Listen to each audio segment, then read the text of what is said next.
defense again, KB? Let you down?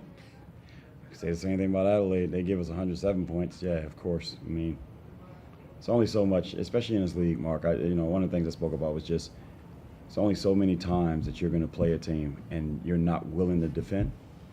There's only so many times you're going to play Adelaide where they got hot tonight, and you know what?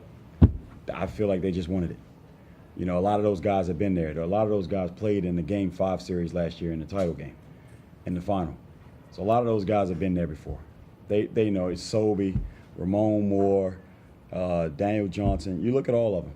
A lot of them have been there before. So they knew what moment it was. They knew they were going to Melbourne. They got Melbourne on Sunday, and they got Perth to end the season. So Adelaide's a different team in these type of games. They came out. I don't know the last time that Adelaide shot 13 for 25 from the three-point line. Or you can find one more game. But for us, it's just been so much learning. And it's not even just they made shots or it was our defense.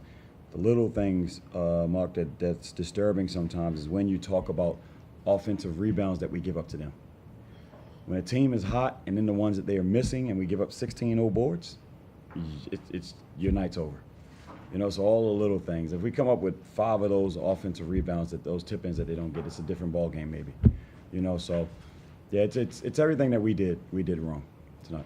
The fact they made a run in the last quarter, they got it to within 5 to show a bit of character. I never question our team's heart. Sometimes I just question whether our mind's in the right place. You get it to 5, and then a couple other things happen, and it's like you go back, take some steps back. You cut it to 8, and I kept talking about that. Like, hey, we keep cutting it to 8, we keep cutting it to 7, but they keep jumping right back out.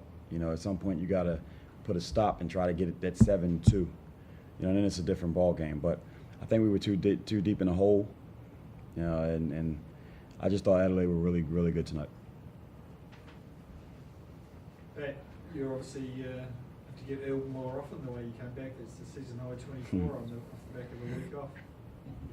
I'd rather not, man. It sucked, man. Rather get the win, I suppose. Yeah, for sure. I mean, I just tried to give everything I had, to try to help the guys. It wasn't about making and missing shots either. It was just playing as hard as I could. I mean, it wasn't enough, but it's frustrating, man. It's disappointing too.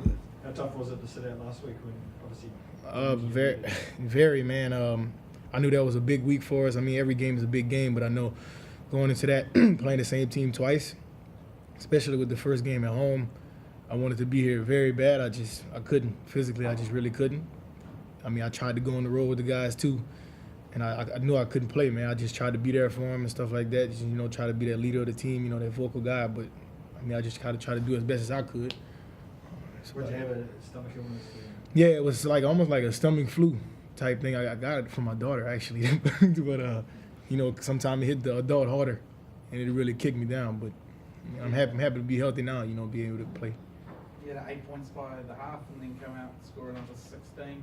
You talk about the energy that you're bringing. Just doing your best, man? Yeah, I mean, I want to win, man. I do not like losing at any level, anywhere I've been. I've always been like that. I just want to win. I can score 1 point. I do not care. I want to win. So, and I said that in the locker room at halftime. I said, man, just put your ego aside, bro. Like, who gives a damn who does what? Just let's all do it together. I mean, and we did fight. Just we was on the back foot the whole night. And they made play after play after play in the fourth when we was pushing them. I mean, kudos to them, and good luck to them, too. 3 games left, KB. Yeah. Obviously, you'd love to pick up some wins there, but, you talk about the learning curve. What's that learning curve across these 3 games that you're going to have to do? I mean, I've just learned so much. I don't remember the last time I don't think I've ever lost like this in my life. And it's a lot of learning when you lose. When you're winning, it's all easy. It's easy to sit back and say and think you're great. But in losing, it humbles you. Facing adversity, the learning curve for me has just been, the challenge has been more just trying to,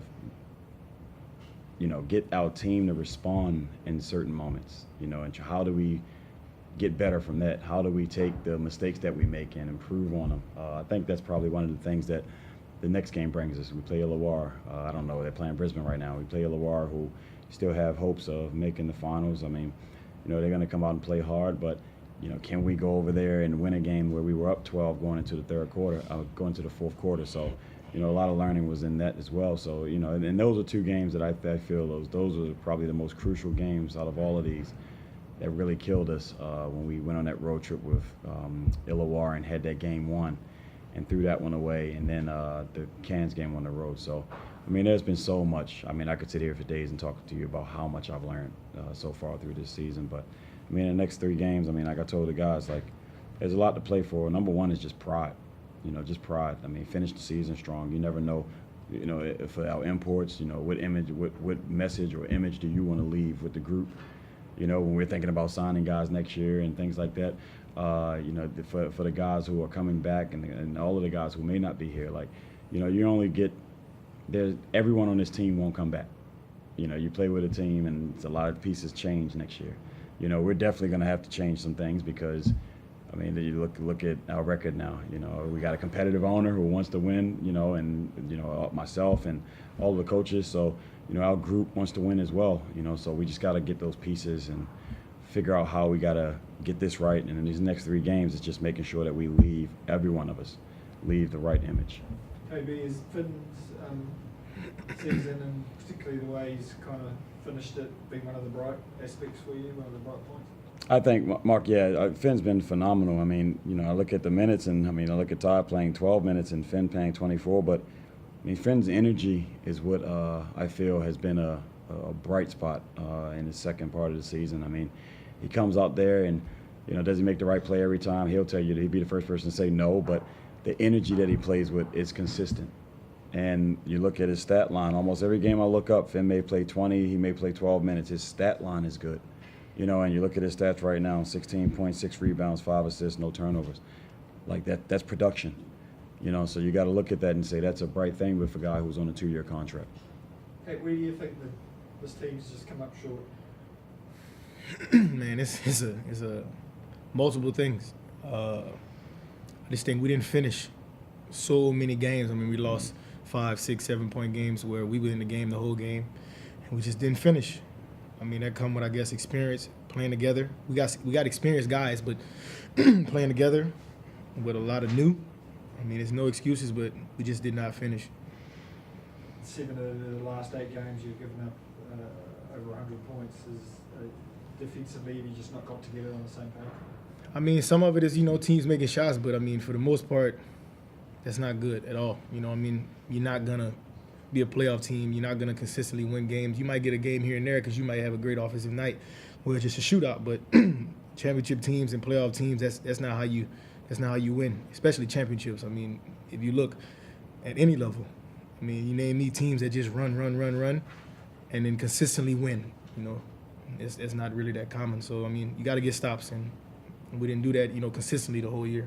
Sean's had, I think, 10 games with 20+ points, and he's been pretty consistent the last 10, 12 games. Does he look like a guy that's playing at a level to at least get a look at? I mean, for me, I can say it's probably an echo for almost everybody with even organization, man. It's not about talent with him. I mean, he could play. He played at that level before. For him, it's more his mental mind and his attitude and behavior, you know, with everything off the court and stuff like that. Like, it's really nothing talent-wise to take him away from probably playing at that level. You know, it's everything else. So I hope, you know, him being here, that he was able to learn and you know, try to mature in that level. You know, I wish him the best with whatever, you know, but we still got 3 games to play, so yeah, focus on that. Cool. Good. Thanks, guys. Thanks.